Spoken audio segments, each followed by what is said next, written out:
جب میرے والد صاحب زندہ تھے تو میں رکشہ چلاتی تھی، مطلب ابو نے ہی دلا کے دیا تھا کہ بھائی میں ساتھ بیٹھوں گا اور میری بیٹی چلائے گی۔ تو وہ شوگر پیشنٹ تھے، ان کی انگلیاں وغیرہ کٹی ہوئی تھی، تو بھائی ہمارا کوئی نہیں تھا، ہم 6 بہنیں، تو میں سب سے چھوٹی ہوں جو میں مطلب ابو کا بازو بنی، اور میں نے رکشہ چلانے کا وہ سوچا کہ بھائی میں چلاؤں گی اور اپنے گھر کو سنبھالوں گی۔ ابھی کیا ایج ہے آپ کی؟ کیونکہ بہت سارے لوگ آپ کی ایج پر بھی انگلیاں اٹھاتے ہیں، تو آپ اپنی ایج بھی بتائیے۔ جب میں رکشہ چلانے لگی تو میری 17 سال ایج تھی، اب جا کے میری ایج 18 سال ہوئی ہے۔ میں سب سے چھوٹی ہوں گھر میں 6ویں نمبر پر ہوں، میری اور سب بہنیں میرے سے بڑی ہیں۔ لوگوں کا کیا رویہ تھا، وہاں کے پڑوسیوں کا کیا ہے؟ کوئی اچھا بھی بولتا تھا، کوئی برا بھی بولتا تھا، کیونکہ وہ کہتے ہیں کہ آپ کیوں چلا رہی ہیں، آپ کے گھر میں کوئی مرد نہیں ہے، کمانے والا کوئی نہیں ہے جو آپ کے ساتھ آپ گھر پہ ہوں اور وہ چلائیں۔ جب یہ گھر ملا تو کیسی خوشی تھی؟ جی مجھے بہت خوشی ہو رہی تھی کہ جو میرے ساتھ وعدہ کیا گیا تھا سندھ گورنمنٹ نے وہ پورا کر دکھایا تھا۔ مجھے بتائیں آپ اب آگے کا کیا لاحم ہے؟ اب بھی آپ رکشہ ڈرائیو کر رہی ہیں یا اب کچھ اور نیا کچھ سوچا ہے؟ جب میری گھر کی افتتاح ہوئی تھی تو انہوں نے کہا تھا بیٹا ہم آپ کو منتھلی آپ کی نوکری کا کچھ کریں گے، پھر نوکری تو میری نہیں لگی کیونکہ میں نے 8 تک پڑھا ہوا تھا، تو انہوں نے یہ کیا ہے کہ منتھلی مجھے سیلری دے رہے تھے۔ 1 پوائنٹ کی ویڈیوز دیکھنے کے لیے ہمارا چینل سبسکرائب کیجیے تاکہ آپ ہماری تمام آنے والی ویڈیوز سے باخبر رہ سکیں۔ السلام علیکم ناظرین، آج ہم آپ کی ملاقات کروا رہے ہیں کراچی کی باہمت لڑکی جو ہے علیشہ سے، جس نے اپنی گھر کی کفالت کا بیڑا اٹھایا ہے۔ گزشتہ سال 2022 میں بھی ہم نے اس اسٹوری کو کور کیا تھا اور عوامی آگاہی پہنچائی گئی تھی کہ علیشہ جو ہے باہمت طریقے سے اپنے گھر کی کفالت کرتی ہیں۔ جب اپنے والد محترم میں جمیل صاحب کی وفات ہوئی تو علیشہ پیچھے نہ ہٹیں اور اپنے والد کا ہی رکشہ اٹھایا اور خود ہی کراچی کی سڑکوں پر نکل پڑیں اور رکشہ چلا کر گھر کی کفالت کرنے لگی۔ مگر عرصہ دراز گزرتا گیا، سوشل میڈیا کی زینت بھی علیشہ بنتی گئی، لیکن کچھ عرصہ قبل بعد ہی ایک بڑا خوشخبری اعلان سامنے آیا سندھ حکومت کی جانب سے بلاول بھٹو زرداری صاحب کی اسکیم کے تحت کہ علیشہ کو جو ہے گھر دیا گیا، جو کہ کراچی شاہ فیصل کالونی کی رہائشی تھی۔ پہلے یہ مختلف علاقوں میں بھی رکشہ چلایا کرتی تھی، کراچی میں بھی بڑی وائرل ہوئی، جس کے بعد اب علیشہ جو ہے اپنے گھر میں رہ رہی ہیں اور حکومت سندھ کا ایک بڑا تحفہ ہے علیشہ کو۔ اور بات کر لی جائے اگر علیشہ کے حوالے سے کہ وہ کب سے رکشہ چلا رہی ہیں اور ان کی مزید کیا قانونی حوالے ہیں، اور ایک سوشل میڈیا ٹرینڈ کے بعد ان کی زندگی میں خوشخبریاں جو آئیں، اس کے بعد علیشہ کس طرح کی لائف گزار رہی ہیں، علیشہ کی ایک خوبصورت کہانی آپ کو سناتے ہیں، تو آئیے سنیے۔ اس وقت علیشہ ہمارے ساتھ موجود ہے، اب علیشہ سے بات کرتے ہیں اور جانتے ہیں کہ آخرکار ان کو جب یہ گھر ملا اور اس کے بعد اس سے پہلے کی کیا کہانی تھی اور بیچ میں ان کے ساتھ کیا ہوا اور کس طرح سے سب کچھ سفر کا آغاز ہوا۔ سب سے پہلے تو مجھے بتائیے علیشہ کہ آپ کو جب یہ گھر ملا تو کیسی خوشی تھی؟ جی مجھے بہت خوشی ہو رہی تھی کہ جو میرے ساتھ وعدہ کیا گیا تھا سندھ گورنمنٹ نے وہ پورا کر دکھایا تھا۔ تو بس گھر کی زیادہ ہماری پریشانی تھی کیونکہ کرائے کے گھر تھے، تو کرایہ بڑھا دیا تھا مالک مکان نے، کہ لوگوں نے کہا کہ بھائی ان کو کروڑ روپے کا مکان مل گیا، تو انہوں نے گھر کی وہ کرایہ زیادہ بڑھا دیا تھا، پھر ہماری افورڈ نہیں تھی۔ اچھا پہلے تو مجھے بتائیے گا جب یہ رکشے کا آغاز کیا تھا تو کون سا مہینہ چل رہا تھا کہ آپ نے کیا، اور پھر والد صاحب کی بھی ڈیتھ ہو گئی تھی، تو کون سے مہینے میں ڈیتھ ہوئی اور کس بنا پر ڈیتھ ہوئی، کیا بیماری تھی ان کو، اور اس کے بعد یہ کیسے سب مطلب زندگی ایموشنل کی طرف کیسے گزری گا؟ جی جب میرے والد صاحب زندہ تھے تو میں رکشہ چلاتی تھی، مطلب ابو نے ہی دلا کے دیا تھا کہ بھائی میں ساتھ بیٹھوں گا اور میری بیٹی چلائے گی۔ تو وہ شوگر پیشنٹ تھے، ان کی انگلیاں وغیرہ کٹی ہوئی تھی، تو بھائی ہمارا کوئی نہیں تھا، ہم 6 بہنیں، تو میں سب سے چھوٹی ہوں جو میں مطلب ابو کا بازو بنی، اور میں نے رکشہ چلانے کا وہ سوچا کہ بھائی میں چلاؤں گی اور اپنے گھر کو سنبھالوں گی۔ تو والد صاحب ساتھ بیٹھتے تھے، میں رکشہ چلاتی تھی، پورا دن باہر رہتی تھی، تو مغرب سے پہلے میں گھر جاتی تھی، مشکلات بھی بہت آئیں۔ پہلے تو مجھے بتائیے کہ جب انہوں نے اعلان کیا سندھ حکومت نے تو کتنے عرصے کے بعد ملا تھا مکان کا اعلان؟ تو کیونکہ انہوں نے پہلے ہی کر دیا تھا تو پھر کتنا ٹائم لگا تقریباً بیچ میں؟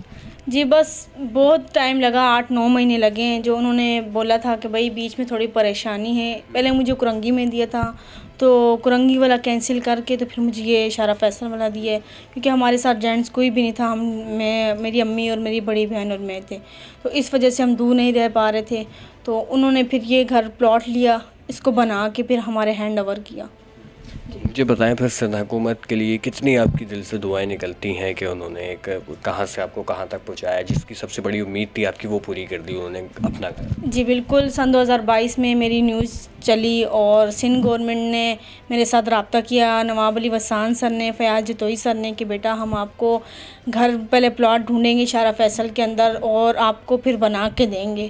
پھر انہوں نے وہ وعدہ پورا کیا۔ سن 2023 میں انہوں نے مجھے چابی ہینڈ اوور کی اور میرے گھر کی افتتاح کی، پھر ہم لوگ ادھر شفٹ ہو گئے۔ پہلے مجھے بتائیے کہ والد صاحب کے بعد جب وفات ہوئی ہے تو پھر اس کے بعد آپ کی کیا گزری؟ لوگوں نے کیا سوچا کہ یار آپ خود رکشہ چلا رہی ہیں؟ کیونکہ ہمارے معاشرے میں شاید کوئی بھی خواتین اگر کام اسٹارٹ کرتی تو اس کو بہت برا سمجھا جاتا ہے کہ کیوں کفالت کر رہی ہے، تو پھر لوگوں کا کیا رویہ تھا، وہاں کے پڑوسیوں کا کیا ہے؟ جی بالکل، رویہ تو کوئی اچھا بھی بولتا تھا، کوئی برا بھی بولتا تھا، کیونکہ وہ کہتے ہیں کہ آپ کیوں چلا رہی ہیں، یہ تو کوئی آپ کے گھر میں کوئی مرد نہیں ہے، کمانے والا کوئی نہیں ہے جو آپ کے ساتھ آپ گھر پہ ہوں اور وہ چلائیں۔ میں نے کہا میرے ابو جب تھے تو میرے ساتھ بیٹھتے تھے، جب ان کا انتقال ہوا تو میں اکیلی پورا کراچی میں سواریاں اٹھاتی تھی۔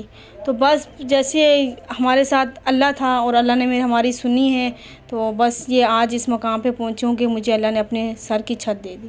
تو اب مجھے بتائیں اب آگے کا کیا لاہم عمل ہے؟ اب بھی آپ رکشہ ڈرائیو کر رہی ہیں یا اب کچھ اور نیا کچھ سوچا ہے، یا سندھ حکومت نے اس کا بھی فیصلہ کیا کہ ہم آپ کو کچھ منتھلی بھی دیں یا اس طرح کی کوئی؟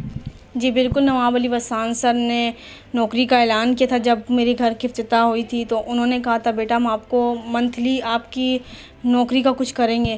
تو پھر نوکری تو میری نہیں لگی کیونکہ میں نے 8 تک پڑھا ہوا تھا، تو انہوں نے یہ کیا ہے کہ منتھلی مجھے سیلری دے رہے تھے۔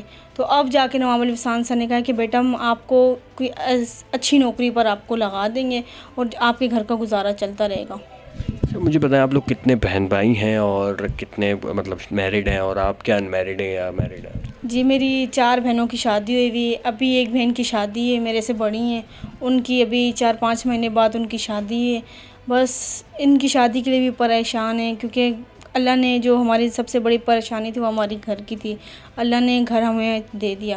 بس اب بہن کی شادی ہے، بس تھوڑے پریشان ہیں، تو اللہ کرے گا کہ اس کی بھی شادی کا کچھ نہ کچھ ہو جائے گا۔ اچھا علی مجھے بتائیں جب آپ کا رکشہ وغیرہ راستے میں یا کہیں پر بھی خراب ہو جاتا تھا، اس کے بعد لوگ ہیلپ کرتے تھے یا پھر کیا کرتے تھے آپ کے ساتھ، یا کوئی مدد کے لیے بندہ آگے بڑھ جاتا تھا، یا پھر مطلب کہتے تھے کہ ہم چھڑوا دیتے ہیں؟ کیا تاثرات ہوتے تھے؟ جی بالکل، جو ہمارے علاقے کے لوگ تھے وہ بڑے اچھے تھے۔ کہیں میں رکشہ خراب ہو جاتا تھا یا کسی ٹریفک میں بند ہو جاتا تھا، یا ٹریفک پولیس والے میری ساتھ مدد کرتے تھے، یا رکشہ پنچر ہو جاتا تھا تو لوگ کوئی نہ کوئی آ کے میرے ساتھ ہیلپ کر دیتا تھا، یا مجھے رکشہ زیادہ خراب ہو جائے تو مجھے مکینک تک لے پہنچا دیتے تھے۔ اچھا مجھے بتائیے گا کہ جب آپ رکشہ چلاتی تھیں کیا بیتتی تھی آپ پہ؟ کیونکہ ہمارے معاشرے میں جو لڑکیاں آج کل پاکستان کی دیکھا جاتا ہے تو وہ ایک الگ ہی جو ہے ایک ماحول کی چل رہی ہیں، اور جس طرح پاکستان کا ماحول اوور آل ہم دیکھ رہے ہیں کہ مکمل طور پہ جو آہستہ آہستہ ایک غیر مناسب ہوتا جا رہا ہے رویہ بھی، تو اس دوران کتنا مشکل ہوتا تھا ایک باحیثیت لڑکی آپ کو رکشہ چلانا؟ کتنی مشکلات آتی تھیں؟ دیکھیے مشکلات تو بہت آتی تھی، میں زیادہ تر لیڈیز بٹھاتی تھی، آج کل کا معاشرہ صحیح نہیں ہے، لڑکیوں کا باہر نکلنا، تو بس اپنے آپ کو ہمت دیتی تھی۔ اور میرے ابو زیادہ تر میرے ساتھ سپورٹ بہت کرتے تھے، ہمارے گھر والے پورے میرے ساتھ سپورٹ کرتے تھے کہ بیٹا، کیونکہ گھر تو میری وجہ سے چلنا تھا، کرائے کا گھر تھا، پھر بہت مشکل ہوتی تھی۔ اور اب بھی میں رکشہ چلا رہی ہوں، پارٹ ٹائم کر رہی ہوں کہ چلو جی اس گھر میں بھی کوئی مجھے نواب علی وسان سر یا کوئی نوکری دے دیں گے تو میں اپنا نوکری کروں گی اور میں رکشہ چلانا چھوڑ دوں۔ اچھا مجھے بتائیے گا کہ مطلب ابھی کیا ایج ہے آپ کی؟ کیونکہ بہت سارے لوگ آپ کی ایج پر بھی انگلیاں اٹھاتے ہیں، تو آپ اپنی ایج بھی بتائیے گا اور یہ بھی بتائیے گا کہ آپ نے کتنی ایجوکیشن ہے، کتنی پڑھائی آپ نے حاصل کی، اور کیا بننے کا شوق تھا جب آپ والد صاحب زندہ تھے حیات؟ جی بالکل، میری جب میں رکشہ چلانے لگی تو میری 17 سال ایج تھی، اب جا کے میری ایج 18 سال ہوئی ہے۔ تو یہ لوگوں کی باتیں ہیں کہ بھئی ایج چھپانا، ایج چھپا کے بندہ کیا کرتا ہے، جب جتنی ایج ہے بندہ اتنی بتاتا ہے۔ تو ابھی میں سب سے چھوٹی ہوں گھر میں 6ویں نمبر پر ہوں، میری اور سب بہنیں میرے سے بڑی ہیں، شادی شدہ بھی ہیں۔ تو یہی بات ہے کہ ابھی میں جب رکشہ چلانے لگی تو میں 17 سال ایج تھی، اب جا کے میری 18 سال ایج ہوئی۔ اچھا جب والد صاحب تھے دنیا میں تو اس وقت بھی آپ کیا ان کے ساتھ جاتی تھی سواریوں وغیرہ پہ؟ ان کے ساتھ مطلب جانے کا شوق تھا کہ آپ کو، جو آپ کو رکشہ بھی انہوں نے سکھا دیا اور ان کو یہ معلوم ہو گیا کہ یہی اب میری نہ ہونے کے بعد گھر کا سہارا بنے گی؟ جی بالکل، ہمارا اپنا گھر تھا ملیر میں، تو وہ ہم نے بیچ دیا تھا کیونکہ قرضے بہت ہو گئے تھے، ابو بیمار ہو گئے تھے، ابو کے پاؤں کی انگلیاں کٹ گئی تھیں، پھر اس وجہ سے ہم نے وہ گھر بیچ کے ابو کی بیماری جو پیسے ہمارے پر تھے وہ ہم نے ختم کیے. اس کے بعد جو کچھ رہ گئے تھے وہ ہم نے اپنا رکشہ خرید لیا تھا. بس اس رکشے کو ہم نے خریدا اور جس دکان پہ لینے گئے ابو نے ان کو کہا کہ بھائی میری بیٹی رکشہ چلائے گی. انہوں نے کہا بابا آپ نہیں کریں ایسے کیونکہ بچی ہے نہیں چلا پائے گی اور روڈوں پر کافی لوگ صحیح نہیں ملتے ہیں. تو ابو نے کہا نہیں میں اس کے ساتھ بیٹھا کروں گا اور یہ چلایا کرے گی. تو بس پھر گھر پہ لے کر آئے. میں 2-3 دن میں نے سیکھا چلایا. اس کے بعد پھر میں روڈوں پر چلانے کے لیے نکلی. تو بس ہمت اللہ نے خود بخود ہمت دے دی تھی, حوصلہ دے دیا تھا.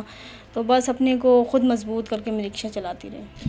بالکل ناظرین, اگر ہم بات کریں ہمت ہونی چاہیے, انسان جذبہ ہو, تو میرے خیال سے کوئی بھی چیز انسان کے لیے مشکل نہیں ہوتی. اور ایسا ہی کراچی کی باہمت لڑکی 17 سالہ علیشہ نے کر دکھایا ہے, جو کہ گزشتہ سال سن 2022 میں ایک کامیابی سے جو ہے سوشل میڈیا کی زینت بنتی رہی. اور اس دوران ان کو جو ہے وزیر اعلیٰ سندھ مراد علی شاہ صاحب کے جو معاون خصوصی ہیں ان کی طرف سے کالز بھی کی گئی سندھ حکومت کی طرف سے, اور بھرپور یقین دہانی کرائی گئی کہ ہم ان کی پوری مدد کریں گے. جس کے بعد سوشل میڈیا پر بھی یہ زینت بننے کے بعد کافی لوگوں میں فیم بھی ہوا, اور اس کے بعد الحمدللہ ایک اپنے اب مکان کی مالک ہو چکی ہیں, اور مزید بھی سندھ حکومت ان کو سپورٹ کر رہی ہے. اور اس کے علاوہ بات کر لی جائے ان کے رکشے کے حوالے سے, تو وہ بھی ان کے پاس ابھی موجود ہے, جو کہ ان کی ایک نشانی ہے, اور والد صاحب کی بھی ایک نشانی ہے کہ ان کے ساتھ یہ جایا کرتی تھی اور گھر کا خود ایک سہارا بنی ہے. اور ایک موٹیویٹ, ایک زبردست موٹیویٹ کہانی کے پیچھے سے کیا سبق ملا ہوگا یقینی طور پر آپ کو. اور مجھے اسی اپنی بنی محبتوں کے ساتھ اپنے میزبان محمد معیز کو اجازت دیجیے گا.